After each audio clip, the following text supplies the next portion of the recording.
We're starting to see a flood of foreclosures in the numbers for one Southern California county. Could this be the beginning of a wave of foreclosures? And are you tracking the foreclosures in your area? If not, you will be after watching the end of this video. Hey there, Christian Walsh, real estate agent with Wire Associates. We have been helping buyers and sellers make the best data-driven decisions in this crazy market, and it's time for the Southern California Foreclosure Report. So if you're ready to dive into the notices of default, notices of sale, and REO properties for LA, Orange County, San Diego, Riverside, San Bernardino, and Ventura counties, hit that like button.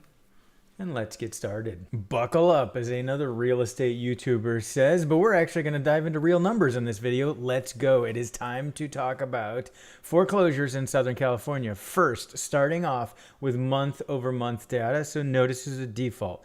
Very first step in the foreclosure process, someone has missed a payment. 120 days later in the state of California, the notice of default can be filed.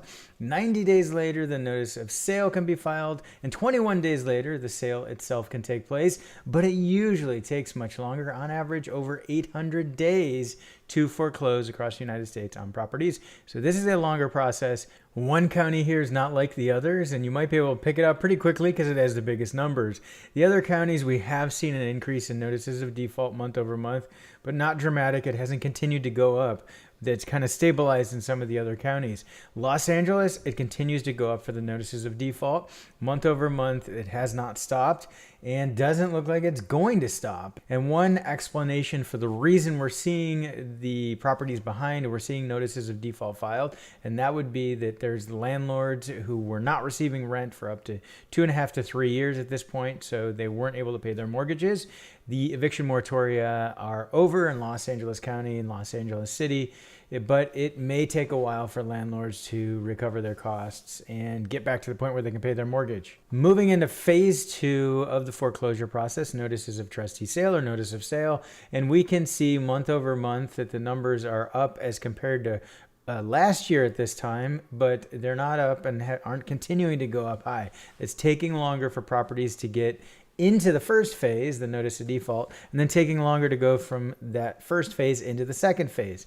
We're not yet seeing in Los Angeles that increase in notices of default we saw is not translating into the more notices of trustee sale yet. It could, although some of those folks, it's going to be a wake-up call, and if they still have equity, they're going to sell their properties before they lose more equity. But we still need a few more months before we see those properties move from the first phase to this second phase in Los Angeles in particular. So notice we changed scale on you. We went from month over month to quarterly data. I think it's important to look at what's going on in the quarter. Now this first quarter here we're looking at does not have Los Angeles in it because it skews the numbers and you can't see the rest of these numbers. I wanted to be able to get in close.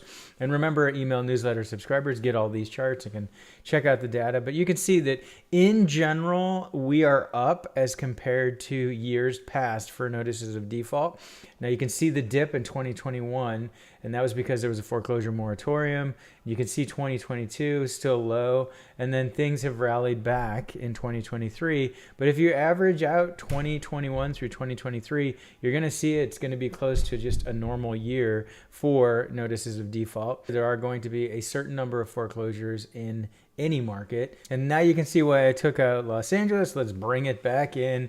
In 2020, we had a big spike in notices of default. And remember, this is first quarter before COVID reared its ugly head. So notices of default were spiking in Los Angeles. They were up in some of the other counties as well. But then we see 2023, a big increase in the notices of default for the first quarter. No surprise because we saw that in the month over month data, and we'll have to see if it keeps going up. Adding in some perspective, going back to 2011 to show you notices of default in that first quarter, numbers were higher, not dramatically higher. We were already starting to taper off in the notices of default at this point in time in the market, as about as far back as I can go in Black Knight to gather data.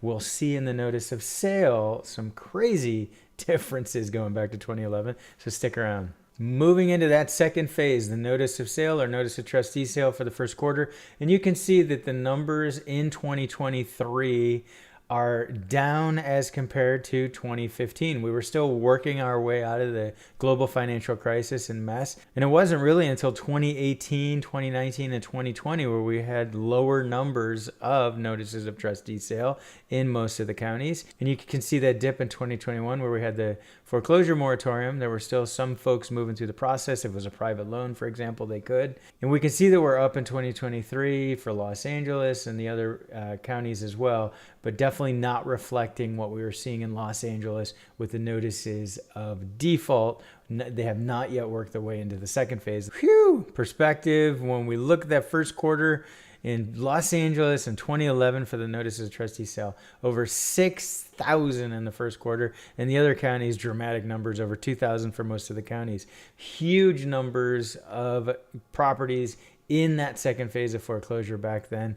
And what you see, the bank-owned homes back then as well. Huge numbers. And I'm not laughing. I'm not making light of it. These are folks who are in the process of losing their properties and homes. Because remember, this is a mixture of every property going through foreclosure, whether it's a house, multifamily, or commercial space.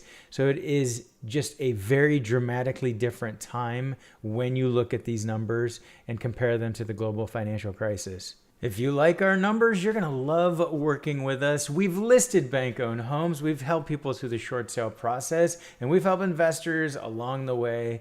If you're looking to buy or sell in Southern California, don't forget about us. We have a regional sales and marketing center in Newport Beach and Beverly Hills. And the final phase of foreclosure or foreclosed homes, it's the real estate owned. It's owned by the lender. It's gone back to the lender. For the first quarter, you can see just how low the numbers are, and it's been since 2021. For example, Ventura, there were only 5 properties in the first quarter that went back to the bank in 2023. Now, another reason these numbers are low is they didn't make it all the way to this final stage. They didn't get foreclosed on and go back to the bank. Maybe the owner sold while they still had equity, so it didn't make it to the end. Another big thing that happened is an investor bought it. A lot of people were buying it third party and flipping those homes because there was so much demand in 2021 and 2022. Even going into 2023, inventory is still low. There's still folks buying into a trustee sale. And don't forget that the state of California has a different process for the purchase of foreclosures, a trustee sale. And make sure you check out my video on SB 1079. And wow, just wow, when you look at the number of properties that were going back to the bank in 2011, just massive, massive numbers. Los Angeles in the first quarter of 2011, over 5,000 properties went back. And you look at now, and we have tiny numbers of properties going back. LA had 81 going back, just tiny, tiny fractions. So when people talk about a foreclosure wave, that is a foreclosure wave. That is a foreclosure tidal wave in the number of properties. And the other important thing to note is this can't just sneak up on you. Because of the foreclosure process, you can track, anybody can track, we all track together the number of properties that are working their way through the system. We first have to see that increase and notice a default. They have to get through the notice of trustee sale, and then they'll end up here. There's no surprises. You can't suddenly have an instant wave of foreclosures like we had a wave of foreclosures back then. We tracked it and we knew it was coming, and it worked its way through the system, and it took a long time.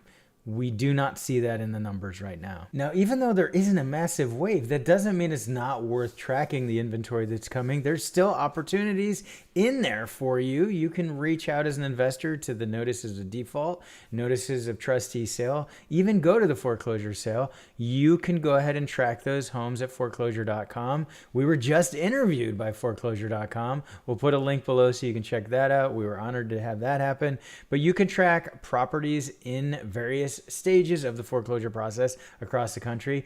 If you're not ready to sign up, although it's a low monthly fee and it's worth it, you can go ahead and click up here to get a free preview, and they'll send you properties so you can see how many are there. It is definitely time to start tracking. Another thing we recommend is sign up on our website. There's a link below, and you will be sent all the active listings and short sale listings in Southern California that are in the California Regional MLS so that you can see the properties that are available for sale. And an interesting thing that just occurred in 2023, which we haven't even done an update on, is there's a new first look program for listed properties that are sold in California that are bank owned, where it allows an owner occupant to get a first chance at it once it's listed on the multiple listing service. So make sure you click this link to track the pre-foreclosures and foreclosed homes. Let us know in the comments below when you think we'll see a wave of foreclosures. Is what we're seeing in Los Angeles going to continue, and is it going to spread to the rest of SoCal?